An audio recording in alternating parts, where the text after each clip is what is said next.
बिस्मिल्लाहिर्रहमानिर्रहीम अल्लाहुम्मा सल्लि अला मुहम्मद व अला आलि मुहम्मद। डियर स्टूडेंट, पिछले वीडियो के अंदर मैंने 19 क्वेश्चन जो है वो डिस्कस किए थे पेपर 2 के।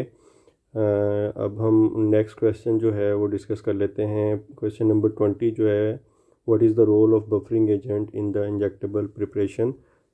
वो पूछ रहा है कि बफर्स की या बफरिंग एजेंट्स की इंजेक्टेबल प्रिपरेशन के अंदर क्या रोल है। रोल ऑफ इंग्रेडिएंट पूछा गया है बफरिंग एजेंट का। तो बफ़र जो हैं वो इंजेक्टेबल्स की या किसी भी डोजेज फॉर्म में जब हम बफ़र्स डालते हैं तो वो उस डोजेज फॉर्म की स्टेबिलिटी को इन्हांस करते हैं। क्वेश्चन नंबर 1 जो है 21, what is the role of buffers in liquid preparation.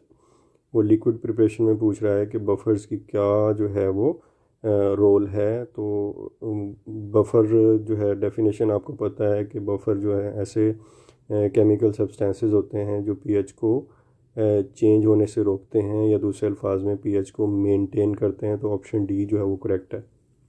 Question number 22, who is responsible for compilation and publication of international pharmacopoeia. IP international pharmacopoeia को कौन सी ऑर्गेनाइजेशन जो है वो कंपाइल करती है और पब्लिश करती है। तो आपने पढ़ा होगा इंटरनेशनल फार्माकोपिया को world health organization, option D WHO जो है वो रिस्पॉन्सिबल होता है उसकी कंपाइलेशन और पब्लिकेशन का। क्वेश्चन नंबर 23 जो है, which of the following concentration of alcohol will be considered as self preservative in elixirs. पूछ रहा है कि एलिक्सर्स में कितनी जो है वो अगर कंसनट्रेशन अल्कोहल की हो तो वो एलिक्सर जो है वो सेल्फ प्रिजर्व हो जाते हैं, उसके अंदर प्रिजर्वेटिव्स को डालने की ज़रूरत नहीं पड़ती। तो आपने बुक में पढ़ा होगा 10 से 12% से जब कंसनट्रेशन इंक्रीज़ हो जाती है 10% या उससे ज़्यादा, तो वो एलिक्सर्स जो हैं वो सेल्फ प्रिजर्व हो जाते हैं। अल्कोहल इटसेल्फ जो है वो प्रिजर्वेटिव के तौर पे एक्ट करता है और उसमें मज़ीद एडिशनल प्रिजर्वेटिव्स डालने की ज़रूरत नहीं पड़ती। ऑप्शन बी 10% जो है वो करेक्ट है। Which of the following part of aerosol container support actuator and deliver the product in proper doses form.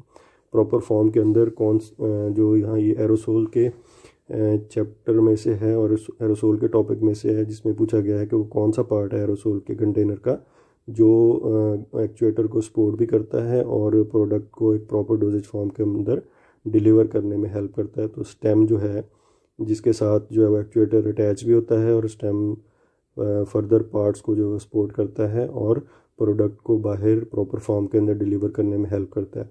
Question number 25 है जी, which of the following is the reciprocal of the fluidity.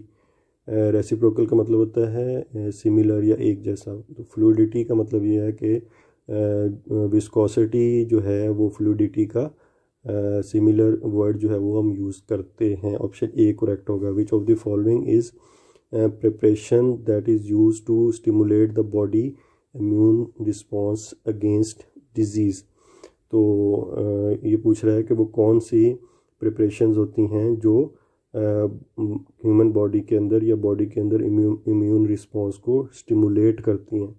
तो जो immune response को stimulate करती हैं वो vaccines होती हैं, क्योंकि मोस्टली वैक्सीन्स जो हैं वो उनके अंदर एंटीजन्स होते हैं जो कि बॉडी के अंदर जाके इम्यून सिस्टम को ट्रिगर करते हैं, स्टिमुलेट करते हैं और उनके रिस्पॉन्स में एंटीबॉडीज़ प्रोड्यूस होती हैं। तो ऑप्शन डी जो है वो करेक्ट है। Which of the following would be the appropriate choice for the preparation of water soluble base ointment.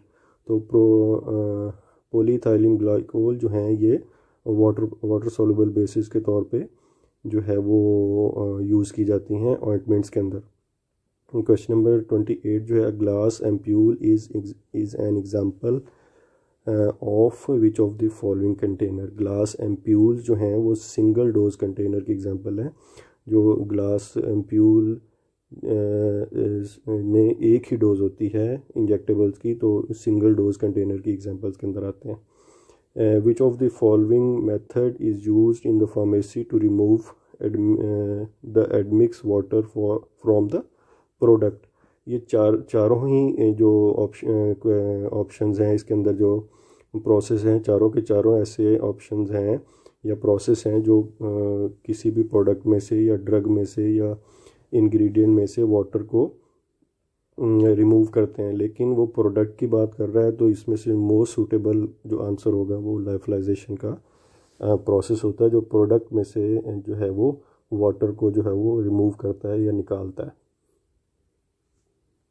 Question number 30 है जी, which of the following chemical incompatibility is responsible for the conversion of aspirin to salicylic acid and acetic acid. तो hydrolysis की वजह से aspirin की जो है वो कन्वर्ट हो जाता है सैलिसिलिक एसिड और एसिटिक एसिड के अंदर। ऑप्शन सी जो है वो करेक्ट होगा। All of the following are inflammatory mediator except, जो तीनों इन्फ्लेमेटरी मीडिएटर्स हैं, ब्रेडिकाइनिन भी इन्फ्लेमेटरी मीडिएटर होता है, प्रोस्टाग्लैंडिन भी, और ल्यूकोट्राइन भी जो है वो इन्फ्लेमेटरी मीडिएटर्स होते हैं। सिर्फ ऑप्शन डी जो है वो इन्फ्लेमेटरी मीडिएटर नहीं है, जो ऑप्शन डी जो है वो करेक्ट होगा। Which of the following plant belong to solanaceae family.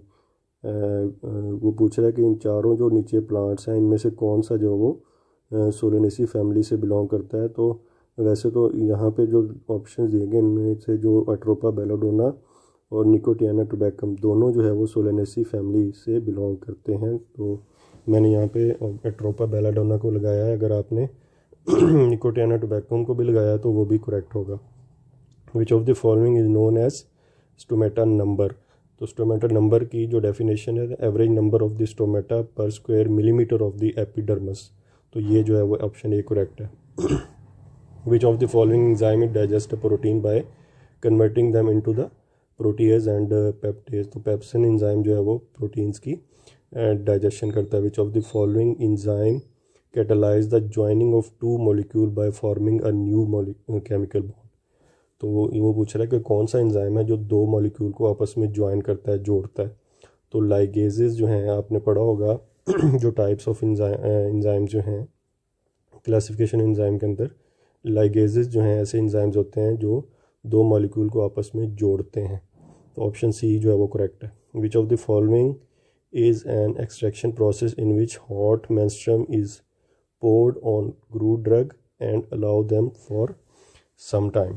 तो इसमें पूछ रहा है कि कौन सा वाला प्रोसेस है जिसमें हम हॉट मेंस्ट्रुम डालते हैं क्रूड ड्रग के अंदर और फिर उसको हम कुछ देर के लिए उसको हम छोड़ देते हैं ताकि एक्सट्रैक्शन हो जाए। तो इन्फ्यूजन का प्रोसेस जो है उसमें हम हॉट मेंस्ट्रुम का इस्तेमाल करते हैं। ऑप्शन डी जो है करेक्ट होगा। Which of the following mechanism is responsible for the descending movement of mobile phase in column.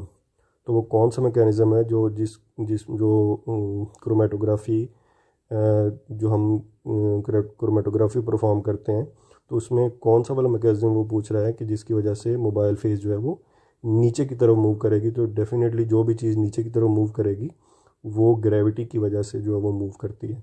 तो नेक्स्ट वीडियो के अंदर मैं मज़ीद आगे जो कुछ क्वेश्चंस रहते हैं उसको डिस्कस करूँगा।